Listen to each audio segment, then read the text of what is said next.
A continuación tiene la palabra el diputado Osvaldo Andrade, hasta 9 minutos entregada por su bancada. Presidenta, muchas gracias. Este proyecto viene a enfrentar una deuda histórica que tenemos con el mundo del trabajo. No es el pago definitivo de esa deuda, todavía quedarán muchas cosas por hacer. Eso es lo interesante de la agenda laboral, siempre hay cosas que hay que seguir haciendo. Pero es sin lugar a duda un avance sustantivo en ese ámbito. Mire usted, Presidenta, el balance legislativo del primer gobierno de la Presidenta Bachelet en materia laboral arrojó casi 60 normas legales. En este gobierno ya vamos en 17. ¿Sabe cuántas se hicieron en el gobierno del presidente Piñera? 4. Ese es el balance legislativo. Entonces, ¿por qué suceden estas cosas? ¿Cuál es el fundamento ético de esto? ¿Y cuál es el problema que tenemos en nuestros contradictores? Es que todavía siguen entendiendo que las normas se tienen que construir desde el temor.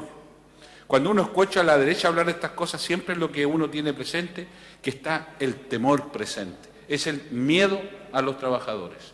Así como en materia constitucional es el miedo a las mayorías lo que inundó la propuesta de Jaime Guzmán, en materia laboral la propuesta del señor Piñera, el hermano, está planteada sobre la base del temor al mundo del trabajo, a sus organizaciones. Por esas razones que ha costado tanto avanzar en esto. Y por eso estamos haciéndonos cargo de una deuda que tiene que ver con derechos colectivos. Es verdad cuando se dice que estas normas no están necesariamente vinculadas con la promoción del empleo. Es cierto. Pero sí están vinculadas con una cuestión mucho más relevante también, que es un buen empleo, un empleo digno, decente. ¿O acaso el presidente Piñera, cuando le propuso al país el proyecto de ley sobre el pre y postnatal, estaba pensando en empleo? ¿Estaba pensando en saldar una deuda con las mujeres? ¿O acaso, cuando el presidente Piñera nos propuso el estatuto del temporero, estaba pensando en empleo? ¿Estaba pensando en mejorar las condiciones laborales? ¿O acaso cuando nos propuso la norma sobre turismo, etcétera, etcétera, etcétera? Hay que tener cuidado con esto. Es verdad, no están los trabajadores públicos, pero por favor, si esto es lo que se rigen por el Código del Trabajo, los trabajadores públicos tienen un sistema estatutario distinto. ¿Por qué se extrañan tanto? Es el temor a los trabajadores y sus organizaciones lo que invade a la derecha cuando enfrentamos estos debates. 3 son los pilares de este proyecto: la titularidad sindical, la huelga efectiva y el pacto de estabilidad. Son las 3 cosas que sustentan la matriz de este proyecto. ¿Por qué la titularidad? Y por eso entiendo yo a la derecha cuando habla tanto que este es un proyecto sindical. Claro que sí, pues. Porque cuando queremos enfatizar el diálogo, hay que hacer prevalecer a los actores de ese diálogo. Los empleadores necesitan protección. ¿Quiénes necesitan protección? ¿Y por qué es la matriz del derecho del trabajo? Proteger a los trabajadores que están en una situación de desmedro. ¿Cómo se protege a los trabajadores? Con su organización. Por cierto, entonces, que es un proyecto que promueve la organización sindical. Si lo que está promoviendo es el fortalecimiento del actor central de ese diálogo para que en la empresa le vaya bien. ¿Qué tiene de raro entonces? ¿Por qué se lo maneja y se demoniza al sindicato? Temor. Acuérdese lo que le digo, solo temor. El susto que le provoca a la derecha hablar de estas cosas. ¿Qué significa la titularidad? Que efectivamente el sujeto principal de la negociación será el sindicato. ¿Saben por qué? Porque el órgano permanente es los trabajadores. Y por eso el desmedro del grupo negociador. Porque no es permanente. Y uno no dialoga con quien existe y desaparece. Por eso la negociación tiene que prevalecer en el sindicato. Sin embargo, y en defecto, cuando no lo haya, existirá el grupo negociador. ¿Y por qué es esto? Porque vamos a terminar con el... ¿Y por qué en el sindicato? Porque se termina también con el adherente, se termina con el polizonte, se termina lo que en la juerga laboral se llama el que va a la coche guagua, el que quiere participar de la actividad sindical, asume sus beneficios. Hoy día para eso se paga una parte de la cuota. El polizonte se termina. Si hay varios sindicatos, habrán varias negociaciones. Si hay grupos negociadores donde no hay sindicatos, ellos negociarán. ¿Por qué los beneficios y su ampliación? Porque el mecanismo que tenía el empleador para evitar la sindicalización era, en la medida que extendía por su propia voluntad los beneficios, él determinaba quién sí, quién no. Hoy día eso ya no será posible. Ya no es el sindicato, es el mutuo acuerdo, para que lo tengamos claro. Y claro, con alguna limitación, sí, por cierto. Tendrá que ser objetivo y no discriminador. No se podrá decir yo le extiendo a esta cajera y a esta otra no. Yo le extiendo a este y a este no. tiene que ser razón objetiva. Habrá más información. Mire, la mejor manera de evitar las huelgas es cuando hay un buen diálogo y el diálogo es informado. Y en consecuencia, en la medida que avancemos en esto, en un procedimiento más simplificado y con menos intervención estatal, con mayor poder a los intervinientes, podremos mejorar ese diálogo y por esa vía, paradojalmente, mejoraremos la productividad y le irá mejor a la empresa. Lo segundo es la huelga efectiva. La huelga, amigos míos, es un derecho invisible, es un derecho que no está materializado permanentemente, es una forma de plantearse, lleguemos a acuerdo, porque hay ahí una cosa invisible que se llama la huelga. Pero para eso tiene que ser de verdad. Por eso se termina con el reemplazo. Se termina con esa odiosa institución que los rompehuelgas. No había nada peor en una movilización sindical cuando entraban los carabineros y en su interior de los furgones iban los rompehuelgas. Eso fue motivo de situaciones de crisis, de una tensión tremenda en las muchas actividades sindicales. Terminamos con los rompehuelgas.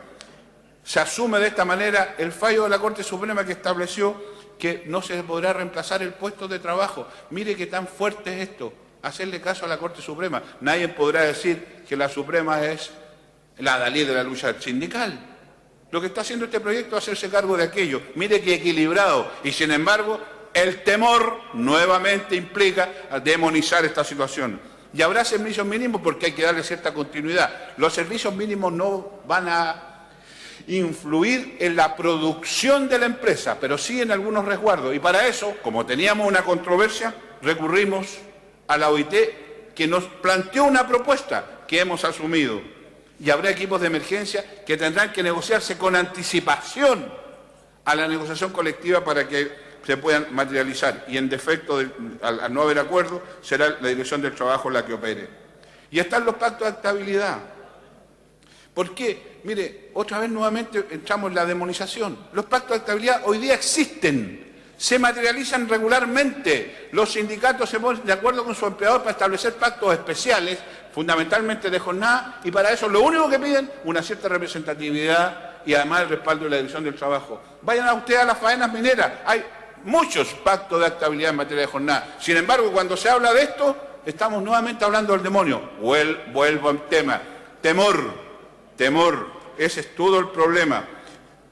En consecuencia, el pacto de estabilidad tendrá que ser un factor que mejore el diálogo, mejore la productividad, y aquí hay un punto, y por eso está aconsejado la negociación. Si le va mejor a la empresa, que le vaya bien también a los viejos que se decretan para que a la empresa le vaya bien. Ampliamos las materias de negociación, y este es un desafío sindical, por cierto que sí, y yo siento que también ahí hay una debilidad del movimiento sindical de ver esto con cierto temor. Pero habrá que enfrentar el desafío. Si cuando uno quiere establecer un diálogo, tiene que crecer para ese diálogo. Y ese es un desafío que no va a resolver la ley, lo va a resolver el propio movimiento sindical. Bonito desafío. Hay otros temas que considerar. En materia de igualdad de oportunidades, estamos incorporando a la mujer en la comisión negociadora. Y hay una indicación que se aprobó, yo sé que no ha gustado mucho, para que exista cuota de género en las directivas sindicales. Yo no veo razón para que si no hacemos un esfuerzo en la política, no lo hagamos también en el ámbito del movimiento sindical. Sé que no gusta mucho porque se entiende como una interferencia, pero vaya, hay que aplanar el camino. Después, habrá mejor actividad sindical sin duda, pues. Mejoramos el fuero, mejoramos los tiempos de trabajo sindical, hay fuero para la actividad sindical, habrá capacitación, hay un fondo, etcétera. Se estableció con mayor precisión los temas de las prácticas antisindicales y las prácticas desleales. Esto también fue motivo de mucha controversia, pero había que hacerlo. ¿Por qué? Porque efectivamente ha habido, quiere decir, de parte del empleador, exageraciones y prácticas antisindicales y también abuso de parte a veces del movimiento sindical. Y es bueno regularlo. No fue posible la negociación ramal, está claro, pero avanzamos en la negociación de federación. Diputado, tiempo entregado por su bancada. Termino el tiro. Déficit, para terminar. Primero, no logramos indexar el IPC en el piso de negociación. Esto es extraño. En Chile todo está indexado al IPC, incluido la UF, y no los sueldos de los trabajadores. 2, no logramos la superempresa vinculante y es una tarea que queda pendiente. Tercero, los pactos del pacto de estabilidad deben tramitarse fuera de la negociación colectiva. Y por último, la gradualidad. Los trabajadores tienen que entender que aquí hay un desafío. Presidenta, muchas gracias y disculpe si me excedí. Gracias, diputado. Tiene la palabra la diputada Paulina